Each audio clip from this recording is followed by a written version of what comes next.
Area 51 ఈ ప్రపంచంలోని అత్యంత రహస్యమైన ప్రాంతాలలో ఒకటి. ఇది ఒక secret US air force military installation. ఇది సదరన్ నెవాడాలోని గ్రూమ్ లేక్ దగ్గరలో ఉంది. దీన్ని ఎడ్వర్డ్స్ ఎయిర్ ఫోర్స్ బేస్ వాళ్ళు మేనేజ్ చేస్తూ ఉన్నారు. అయితే దీని చుట్టూ ఎన్నో కాన్స్పిరసీ థియరీస్ ఉన్నాయి. ఎక్స్ట్రా టెరెస్ట్రియల్ లైఫ్ కి సంబంధించి మనకి ఎన్నో మాటలు కూడా వినిపిస్తూ ఉంటాయి. అయితే ఈ ప్రాంతంలో ఫ్లైట్స్ టెస్టింగ్ మాత్రమే జరుగుతూ ఉంది, అంతకుమించి ఇంకేమీ లేదని కొంతమంది చెబుతూ ఉంటే, ఈ ప్రాంతంలో ఏలియన్స్ కి సంబంధించిన అండర్ గ్రౌండ్ బేసెస్ ఉన్నాయని ఎంతో మంది తెలియజేశారు. ఒకప్పుడు ఈ ప్రాంతంలో పనిచేసిన బాబ్ లజార్ వంటి వాళ్ళు కూడా తెలియజేశారు. దాని గురించి ఎన్నో సినిమాలు కూడా వచ్చాయి. అయితే ఈ ఏరియా 51 గురించి వినేటప్పుడు మనందరికీ కూడా ఎన్నోసార్లు అనిపించి ఉండొచ్చు, ఎందుకని ఇటువంటి ప్రాంతాలన్నీ కూడా కేవలం అమెరికా వంటి దేశాలలోనో లేదంటే రష్యా వంటి దేశాలలోనో ఉంటూ ఉంటాయి, అక్కడ మాత్రమే ఎందుకని యుఎఫ్ఓలు ఎక్కువగా కనిపిస్తూ ఉంటాయని అయితే చాలా మంది అనుకుంటూ ఉంటారు. కానీ నిజానికి భారతదేశంలో కూడా ఇటువంటి కొన్ని సైట్స్ ఉన్నాయి. భారతదేశంలో కూడా యుఎఫ్ఓలు కనబడిన సందర్భాలు కూడా ఉన్నాయి. సో ఈ రోజు ఈ వీడియోలో ఈ ఏరియా 51 వంటి 5 భారతదేశానికి చెందిన ప్రాంతాల గురించి తెలుసుకుందాం. అంటే ఇక్కడ కూడా మనకి అదే విధమైన సెక్యూరిటీ ఉంటుంది, అదే విధమైన కాన్స్పిరసీ థియరీస్ ఉంటాయి, యుఎఫ్ఓలు కనిపిస్తున్నాయన్న మాటలు వినిపిస్తూ ఉంటాయి. సో అటువంటి వాటి గురించే ఇప్పుడు ఈ వీడియోలో తెలుసుకుందాం. సో ఇంకెందుకు late, let's get into the video. Number 1, Pokhran testing site. India ఈ రోజు న్యూక్లియర్ పవర్ గా మారింది అంటే దానికి కారణం ఈ పోఖ్రాన్ టెస్టింగ్ సైటే. బట్ ఇప్పుడు ఇది ఇండియా యొక్క ఏరియా 51 గా మారింది అనడంలో అసలు ఏ మాత్రం సందేహం అయితే లేదు. ఇక్కడ ఉన్న పోఖ్రాన్ టెస్ట్ రేంజ్ అనేది ఇండియా యొక్క న్యూక్లియర్ ప్రోగ్రాంలో చాలా ముఖ్యమైన భాగం. అలాగే ఇండియన్ న్యూక్లియర్ టెస్ట్ సైట్ కూడా. ఇది పోఖ్రాన్ నగరానికి నార్త్ వెస్ట్ భాగంలో 45 కిలోమీటర్ల దూరంలో ఉంటుంది. కెతోలై అనే విలేజ్కి 4 కిలోమీటర్ల దూరంలో నార్త్ భాగంలో ఉంటుంది. ఈ టెస్ట్ రేంజ్ని 1974లో ఇండియన్ ఆర్మీ వాళ్ళ యొక్క కంట్రోల్లో Indian army corps of engineer వాళ్ళు నిర్మించడం జరిగింది. అప్పటి భారతదేశపు ప్రధానమంత్రి అయిన ఇందిరాగాంధీ దీన్ని బాబా అటామిక్ రీసెర్చ్ సెంటర్ వాళ్ళ యొక్క ఆథరైజేషన్కి ఇవ్వడం జరిగింది. అండ్ అప్పటి నుంచి వాళ్లే దీని గురించి కంట్రోల్ చేస్తూ వచ్చారు. అండ్ ఆ ప్రాంతంలో 2 సార్లు న్యూక్లియర్ టెస్టింగ్స్ అయితే జరిగాయి. 1988లో కూడా జరిగాయి. బట్ ఆ తర్వాత ఈ ప్రాంతంలో పెద్దగా న్యూక్లియర్ టెస్టింగ్స్ అయితే జరగలేదు. కానీ మీకు ఒకటి తెలుసా, ఇప్పటికీ కూడా ఈ ప్రాంతంలో ఎంతో హై లెవెల్ సెక్యూరిటీ ఉంటుంది. ఎవరు కూడా అంత ఈజీగా లోపలికి వెళ్ళలేరు. మరొక ఆశ్చర్యకరమైన విషయం ఏంటి అంటే, ఇంతకు ముందు న్యూక్లియర్ టెస్టింగ్ జరుగుతున్నప్పుడు ఎంత సెక్యూరిటీ అయితే ఉందో దానికి 5 రెట్లు ఎక్కువ సెక్యూరిటీని అయితే ఇప్పుడు పెట్టడం జరిగింది. మరి అలా ఎందుకు పెంచారనేది ఎవరికి కూడా అర్థం కావట్లేదు. ఇప్పటికీ కూడా భారతదేశానికి చెందిన టాప్ 5 సెక్యూరిటీ ఏజెన్సీస్ ఇక్కడ 24/7 సెక్యూరిటీని అందిస్తూ ఉన్నాయి. ఒకసారి ఆలోచించండి, బిఎస్ఎఫ్ కమాండోలు, రా ఏజెంట్స్, అలాగే ఇండియన్ మిలిటరీ వాళ్ళు ఇంత భారీ స్థాయిలో ఒక ప్రాంతాన్ని కాపాడుతూ కాపలా కాస్తూ వస్తున్నారంటే ఖచ్చితంగా అక్కడ ఏలియన్స్ కి సంబంధించిన ఏదో ఒక చిన్న రహస్యమైన దాగి ఉండాలి. ఎందుకంటే బేసిక్గా ఇటువంటి టెస్టింగ్ ఏరియాస్ అన్ని కూడా న్యూక్లియర్ యాక్టివిటీస్ తో మాత్రమే కాకుండా, అలాగే ఎయిర్ ఫోర్స్ యాక్టివిటీస్ తో మాత్రమే కాకుండా ఏలియన్స్ యొక్క యాక్టివిటీస్ తో కూడా బాగా బిజీగా ఉంటాయి. పాకిస్తాన్లోని ఐఎస్ఐకి చెందిన రెహమాన్ అనే ఒక పర్సన్ భారతదేశంలో గూఢచారిగా పనిచేస్తూ అతను భారతదేశంలోని అన్ని ప్రాంతాలని వదిలేసి ఈ పోఖ్రాన్ టెస్ట్ సైటింగ్ ని విజిట్ చేసి దీనికి సంబంధించిన ఏదో రహస్యాన్ని తనతో పాటుగా తీసుకుని వెళ్ళడానికి ట్రై చేశాడు. అది కూడా ఆ ప్రాంతంలో ఉన్న ఇసుక ద్వారా తీసుకుని వెళ్ళడానికి ట్రై చేశాడు. బట్ అఫ్ కోర్స్ అతన్ని పట్టుకుని అరెస్ట్ చేశారు. అలాగే సిఐఏకి చెందిన ఒక పర్సన్ కూడా ఇలాగే అరెస్ట్ చేశారు. ఎందుకని అంతంత పెద్ద సంస్థలకు చెందిన వాళ్ళు ఈ ప్రాంతాన్ని టార్గెట్ చేశారనేది ఒక పాయింట్. వాళ్ళని ఇమీడియట్ గా అరెస్ట్ చేసి వాళ్ళ నుంచి ఎటువంటి ఇన్ఫర్మేషన్ బయటకు లీకోకుండా అంత ఫాస్ట్ గా అంత అద్భుతంగా ఎందుకు రియాక్ట్ అవుతున్నారు అనేది ఇంకొక పాయింట్. సో ఇలాగ వేరు పాయింట్స్ అయితే వినిపిస్తున్నాయి. సో అందుకని దీన్ని ఇండియాస్ ఏరియా 51 అని పిలుస్తూ ఉన్నారు. హాయ్ ఫ్రెండ్స్, మీరు ఎప్పుడైనా సరే 5,000 రూపాయల ప్రోడక్ట్ 250 రూపాయలకి రావడానికి గమనించారా? లేదు కదా. కానీ అమెజాన్, ఫ్లిప్కార్ట్ లాంటి కంపెనీస్ ఏం చేస్తూ ఉంటాయంటే కొన్ని గోల్డెన్ హవర్స్ టైంలో మెగా డీల్స్ ఇస్తూ ఉంటాయి. ఆ డీల్స్ టైంలో ఒక్కొక్క ప్రోడక్ట్ మీద 90% నుంచి 95% వరకు డిస్కౌంట్ అయితే ఉంటుంది. అయితే ఈ డీల్స్ కోసం మీరు కాన్స్టెంట్గా ఆ యాప్స్ చెక్ చేస్తూ ఉండలేరు కదా. కానీ మీకోసం నేను వాటన్నిటిని కూడా కాన్స్టెంట్గా చెక్ చేస్తూ ఉంటాను. అండ్ దాంట్లో ఎప్పుడు ఏ డీల్ పెట్టినా కూడా ఇమీడియట్గా మీకు ఆ ప్రోడక్ట్ని అయితే షేర్ చేస్తాను. మీరు ఇమీడియట్గా ప్రోడక్ట్ని పర్చేస్ చేయొచ్చు దాని నుంచే. అండ్ అంతేకాదు కొన్ని ఎక్స్ట్రాడినరీ ప్రొడక్ట్స్ ఉంటాయి, వాటిని మీరు బయట ఎక్కడ కూడా చూడరు.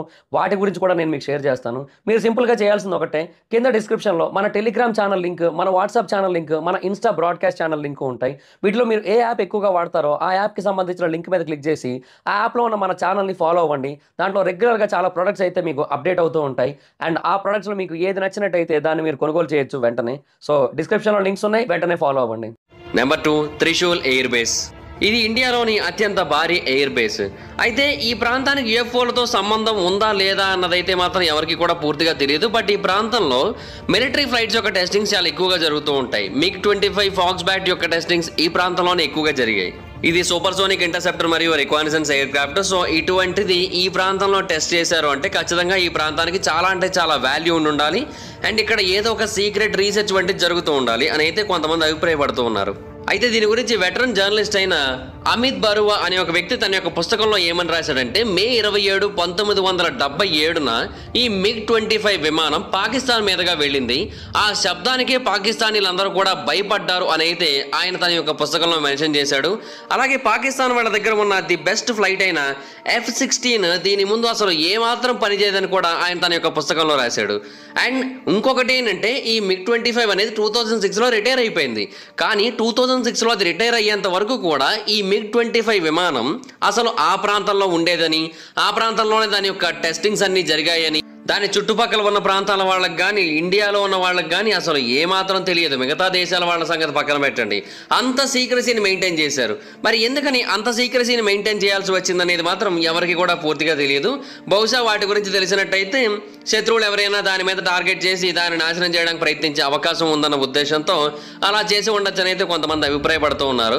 కాకపోతే ఇలాగా ఇంత హై లెవెల్ సీక్రసీని మెయింటైన్ చేసిన కారణంగా కొంతమంది ఆ ప్రాంతంలో ఏలియన్స్ యొక్క అండర్ గ్రౌండ్ బేస్ ఉండొచ్చని, ఎందుకంటే అది కూడా అండర్ గ్రౌండ్ బేసే, సో అక్కడ ఏలియన్స్ ఉంటూ ఉండవచ్చని, ఆ తర్వాత వాళ్ళు అక్కడ నుంచి భారతదేశంలో తమ యొక్క కార్యకలాపాలన్నింటినీ కూడా కొనసాగిస్తూ ఉండొచ్చని అయితే చాలా మంది అభిప్రాయపడ్డారు. సో దాని కారణంగా దానికి ఇండియాస్ ఏరియా 51-2 అన్న పేరైతే వచ్చింది.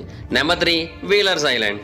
దీన్ని ఏపీజే అబ్దుల్ కలాం ఐలాండ్ అని కూడా పిలుస్తూ ఉంటారు. ఎందుకంటే దీంట్లో చాలా పెద్ద మొత్తంలో న్యూక్లియర్ మిసైల్స్ యొక్క టెస్టింగ్, అలాగే టాక్టికల్ మిసైల్ యొక్క టెస్టింగ్స్ అనేవి జరుగుతూ ఉంటాయి కాబట్టి. కాకపోతే ఈ టెస్టింగ్స్ కారణంగానే ఈ ప్రాంతానికి ఇండియా యొక్క మరొక ఏరియా 51 అన్న పేరైతే వచ్చింది. బేసిక్గా ఈ ఐలాండ్ మనకి చాలా దగ్గరలో ఉంటుంది.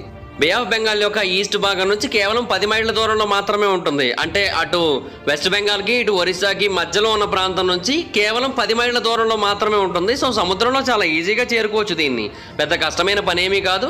అండ్ ఈ ప్రాంతంలో ఎయిర్ బేస్లు కూడా ఉన్నాయి. సో ఈ ప్రాంతంలో ఈ ఎయిర్ క్రాఫ్ట్ యొక్క టెస్టింగ్స్ మాత్రమే కాకుండా యూఎఫ్ఓల యొక్క సైటింగ్స్ కూడా జరిగాయి. కోల్కతా నుంచి కూడా ఒక పర్సన్ టాక్సీలో ఉంటూ ఈ ప్రాంతంలో ఒక షిప్ మీదగా ఒక యూఎఫ్ఓ వంటిది ఎగరడాన్ని గమనించాడు. అండ్ అతను మాత్రమే కాదు, ఇంకెంతో మంది సిటీలో నివసిస్తున్న వాళ్ళు కూడా ఆ యూఎఫ్ఓ గాలిలో ఎగరడాన్ని, ఆ ఐలాండ్ మీదగా వెళ్ళడాన్ని గమనించారు. ఇదంతా కూడా 2007వ సంవత్సరంలో జరిగింది. చాలా మంది దాని గురించి చూశారు, దాని గురించి మాట్లాడుకున్నారు, దాని గురించి చర్చించుకున్నారు. అండ్ ఇన్ఫాక్ట్ అప్పటి కాలంలో బిర్లా ప్లానటోరియం యొక్క హెడ్ అయిన డాక్టర్ దువారీ కూడా ఆ వీడియోని చూసి చాలా అంటే చాలా ఆశ్చర్యపోయారు. Number 4 Andaman and Nicobar islands. ఈ అండమాన్ అండ్ నికోబార్ ఐలాండ్ లో ఒక ఐసోలేటెడ్ ప్లేస్ ఉంది. అంటే మనుషులు ఎవరు కూడా ఇప్పటి వరకు ఆ ప్రాంతానికి వెళ్ళలేదు, అక్కడ ఎవరు కూడా నివసించట్లేదు. కానీ భారతదేశానికి చెందిన కొంతమంది శాస్త్రవేత్తలు మాత్రం ఆ ప్రాంతానికి రెగ్యులర్ గా వెళుతూ ఉంటారు, ఆ ప్రాంతంలో పరిశోధనలు చేస్తూ ఉంటారు. వాళ్ళకి సంబంధించిన రీసెర్చ్ ల్యాబ్లు కూడా అక్కడ ఉన్నాయి. మరి మనుషులు ఎవ్వరూ అసలు ఏమాత్రం సంచరించని ప్రాంతంలో, ఎవరు నార్మల్గా చేరుకోలేని ప్రాంతంలో ఎందుకని గవర్నమెంట్ అక్కడ కొన్ని రీసెర్చ్ ల్యాబ్లను ఉంచింది? ఇదే ఎవరికి కూడా అర్థం కావట్లేదు. కొంతమంది దీని గురించి ఏమని చెబుతున్నారంటే, ఏరియా 51లో ఎటువంటి పరిశోధనలు అయితే జరుగుతున్నాయో సేమ్ అటువంటి పరిశోధనలే ఈ ప్రాంతంలో కూడా జరుగుతున్నాయని, ఈ ప్రాంతంలో కూడా ఏలియన్స్తో కాంటాక్ట్ అవ్వడం గురించి చాలా రకాల రీసెర్చ్లు జరుగుతున్నాయని కొంతమంది నమ్ముతూ ఉన్నారు. మరికొంతమంది అయితే ఏలియన్స్తో ఈ ప్రాంతంలో ఉన్న శాస్త్రవేత్తలకు నేరుగా కాంటాక్ట్స్ ఉన్నాయని కూడా అభిప్రాయపడుతూ ఉన్నారు. అండ్ మరికొంతమంది ఏమంటారంటే, ఈ ప్రాంతంలో కొన్ని అంతుచిక్కని వ్యాధులకి మెడిసిన్ వంటిది కనిపెట్టడానికి కావాల్సిన రీసెర్చ్లు కూడా చేస్తూ ఉండొచ్చని అయితే అభిప్రాయపడుతూ ఉన్నారు. సో ఇలాగ వేరు రకాల ఒపీనియన్స్ అయితే వినిపిస్తూ ఉన్నాయి ఆ ప్రాంతానికి సంబంధించి. బట్ ఆ ప్రాంతానికి సంబంధించిన అసలు ఇన్ఫర్మేషన్ బయటకు తెలియకపోవడం వలన, దాన్ని కంప్లీట్గా సీక్రెట్గా ఉంచడం వలన దాని గురించి ఎన్నో ఊహలు బయటకు వచ్చాయి, ఎన్నో థియరీస్ వచ్చాయి, ఎన్నో కాన్స్పిరసీ థియరీస్ కూడా వచ్చాయి. సో వాటిలోనే ఈ ఏలియన్స్ కూడా ఒక భాగమయ్యి దీనికి కూడా ఇండియాలోని మరొక ఏరియా 51 అన్న పేరైతే వచ్చింది. నెంబర్ 5 కొంకాలా పాస్ బేస్. అది 1959వ సంవత్సరం 20 అక్టోబర్. ఆ టైంలో ఒక 3 భారతీయుల్ని అరెస్ట్ చేయడం జరిగింది. అలాగే అదే సంవత్సరం ఇంకొక నెలలో అంటే 21 అక్టోబర్న 9 మంది ఇండియన్ సోల్జర్స్ ఆ ప్రాంతంలో చంపివేయబడడం జరిగింది. అండ్ అదే రోజున మరికొంతమందిని పోలీసులు అరెస్ట్ కూడా చేశారు. వాళ్ళందరూ చనిపోయింది, అలాగే బంధింపబడింది ఆ కొంకాలా పాస్ ఏరియా దగ్గరే. ఈ కొంకాలా పాస్లో సౌత్ వెస్టర్న్ భాగం అనేది ఇండియాలో ఉంటుంది, నార్త్ ఈస్టర్న్ భాగం ఏమో అక్సై చీన్లో ఉంటుంది. ఆ ప్రాంతంలో చాలా మంది యూఎఫ్ఓలను గమనించారు. యూఎఫ్ఓలు గాలిలో ఎగరడం, ఒక పర్టికులర్ సిచ్యువేషన్కి వచ్చిన తర్వాత గాలిలో చాలాసేపు స్టేబుల్గా ఆగడం, ఇటువంటి వాటిని చాలానే గమనించారు. దీని గురించి చాలా మందికి తెలియజేశారు కూడా, బట్ ఎవరు కూడా దీన్ని అంతగా పట్టించుకోలేదు. బట్ ఆ టైంలో మాత్రం ఆ ప్రాంతంలో ఏలియన్స్ కి సంబంధించిన ఒక అండర్ గ్రౌండ్ యూఎఫ్ఓ బేస్ ఉందని అయితే చాలా మంది అభిప్రాయపడ్డారు. ఇంకొకటి ఏంటంటే, అది హిమాలయాలకి చాలా దగ్గరగా ఉంటుంది కాబట్టి ఆ ప్రాంతంలో ఏలియన్స్ యొక్క అండర్ గ్రౌండ్ బేస్ ఉండే అవకాశం ఎక్కువగా ఉందని అయితే చాలా మంది అప్పట్లో అభిప్రాయపడ్డారు. సో దాని గురించి చాలా ఎక్కువ డిస్కషన్ జరిగింది ప్రజల మధ్య. అయితే అలా జరిగింది కేవలం ఆ ఒక్క సంవత్సరం మాత్రమే కాదు. మళ్ళీ ఆ తర్వాత 1962వ సంవత్సరంలో ఇండియా మరియు చైనాకి మధ్య యుద్ధం అనేది జరిగిన విషయం మనకు తెలిసిందే కదా. సో ఆ టైంలో ఆ ప్రాంతంలో కూడా యుద్ధం జరిగింది.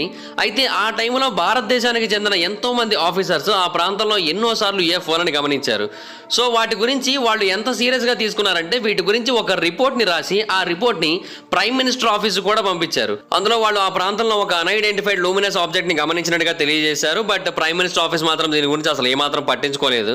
కాకపోతే 2004వ సంవత్సరంలో ఇస్రోకి చెందిన డాక్టర్ అనిల్ కులకర్ణి అనే వ్యక్తి తన యొక్క టీంతో కలిసి ఆ ప్రాంతానికి వెళ్లారు. అంటే ఆ ప్రాంతంలో ఏదైనా UFO బేస్ వంటిది ఉందా, ఏలియన్స్ కి సంబంధించిన ఏదైనా ఆధారం దొరుకుతుందా అన్న ఉద్దేశంతో ఆయన ఆ ప్రాంతానికి తన టీంతో పాటుగా వెళ్లడం జరిగింది. అయితే ఆయన ఆ ప్రాంతంలో తన టీంతో కలిసి రీసెర్చ్ చేస్తున్న టైంలో గాలిలో ఒకటి మెరుస్తూ కనబడింది. ఆ మెరుస్తూ కనబడిన దాన్ని వాళ్ళు క్యాప్చర్ చేయడానికి ట్రై చేశారు, కానీ అది చాలా వేగంగా ముందుకు వెళ్ళిపోయింది. ఆ తర్వాత వాళ్ళందరూ కూడా అది ఖచ్చితంగా UFOనే అయి ఉంటుందని అయితే అభిప్రాయపడ్డారు.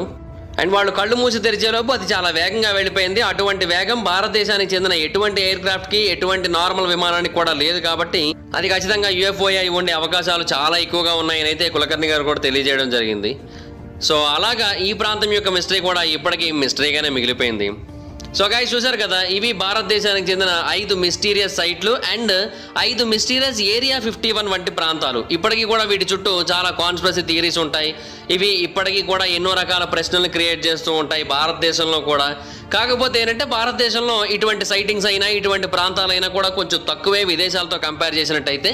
బట్ స్టిల్ ఇండియాలో కూడా ఉన్నాయి ఇటువంటి అనుమానాలు క్రియేట్ అయ్యేవి. ఇండియాలో కూడా కొన్ని ప్రాంతాలలో UFOలు కనిపించాయి అంటూ కొన్నిసార్లు చాలామంది ప్రజలు కూడా తెలియజేయడం జరిగింది. సో డెఫినెట్గా ఇవన్నీ కూడా ఇండియాలోని మిస్టీరియస్ ప్రాంతాలే. చూడాలి మరి ఎప్పటికైనా వీటి మిస్టరీ వీడుతుందో లేదో. సో దాట్స్ ఇట్ గైస్, ఇది వీడియో. ఈ వీడియో మీకు నచ్చినట్లయితే లైక్ చేయండి, వీడియోని షేర్ చేయండి. ఇప్పటివరకు ఎవరైనా మన ఛానల్ సబ్స్క్రైబ్ చేసుకోకపోతే ఇప్పుడే సబ్స్క్రైబ్ చేసుకోండి. పక్కన ఉన్న బెల్ ఐకాన్ క్లిక్ చేసి ఆల్లో పెట్టుకోండి. ఒకవేళ మీరు డైరెక్ట్గా ఫాలో అవ్వాలనుకుంటే నా ఇన్స్టాగ్రామ్ ఐడి యొక్క లింక్ కింద డిస్క్రిప్షన్లో ఉంటుంది. దాన్ని క్లిక్ చేసి మీరు నన్ను ఫాలో అవ్వచ్చు. Thank you guys, bye bye now. Hi friends, మీరు ఎప్పుడైనా సరే 5,000 రూపాయల ప్రొడక్ట్ 250 రూపాయలకి రావడానికి గమనించారా? లేదు కదా. కానీ అమెజాన్, ఫ్లిప్కార్ట్ లాంటి కంపెనీస్ ఏం చేస్తూ ఉంటాయంటే కొన్ని గోల్డెన్ హవర్స్ టైంలో మెగా డీల్స్ ఇస్తూ ఉంటాయి. ఆ డీల్స్ టైంలో ఒక్కొక్క ప్రోడక్ట్ మీద 90% నుంచి 95% వరకు డిస్కౌంట్ అయితే ఉంటుంది. అయితే ఈ డీల్స్ కోసం మీరు కాన్స్టెంట్గా ఆ యాప్స్ చెక్ చేస్తూ ఉండలేరు కదా. కానీ మీకోసం నేను వాటన్నిటిని కూడా కాన్స్టెంట్గా చెక్ చేస్తూ ఉంటాను. అండ్ దాంట్లో ఎప్పుడు ఏ డీల్ పెట్టినా కూడా ఇమీడియట్గా మీకు ఆ ప్రోడక్ట్ని అయితే షేర్ చేస్తాను. మీరు ఇమీడియట్గా ఆ ప్రోడక్ట్ని పర్చేస్ చేయొచ్చు దాని నుంచే. అండ్ అంతేకాదు కొన్ని ఎక్స్ట్రాడినరీ ప్రొడక్ట్స్ ఉంటాయి, వాటిని మీరు బయట ఎక్కడ కూడా చూడరు. వాటి గురించి కూడా నేను మీకు షేర్ చేస్తాను. మీరు సింపుల్గా చేయాల్సింది ఒకటే, కింద డిస్క్రిప్షన్లో మన టెలిగ్రామ్ ఛానల్ లింక్, మన వాట్సాప్ ఛానల్ లింక్, మన ఇన్స్టా బ్రాడ్కాస్ట్ ఛానల్ లింక్ ఉంటాయి. వీటిలో మీరు ఏ యాప్ ఎక్కువగా వాడతారో ఆ యాప్కి సంబంధించిన లింక్ మీద క్లిక్ చేసి ఆ యాప్లో ఉన్న మన ఛానల్ని ఫాలో అవ్వండి. దాంట్లో రెగ్యులర్గా చాలా ప్రొడక్ట్స్ అయితే మీకు అప్డేట్ అవుతూ ఉంటాయి. అండ్ ఆ ప్రొడక్ట్స్లో మీకు ఏది నచ్చినట్టయితే దాన్ని మీరు కొనుగోలు చేయొచ్చు వెంటనే. సో డిస్క్రిప్షన్లో లింక్స్ ఉన్నాయి, వెంటనే ఫాలో అవ్వండి.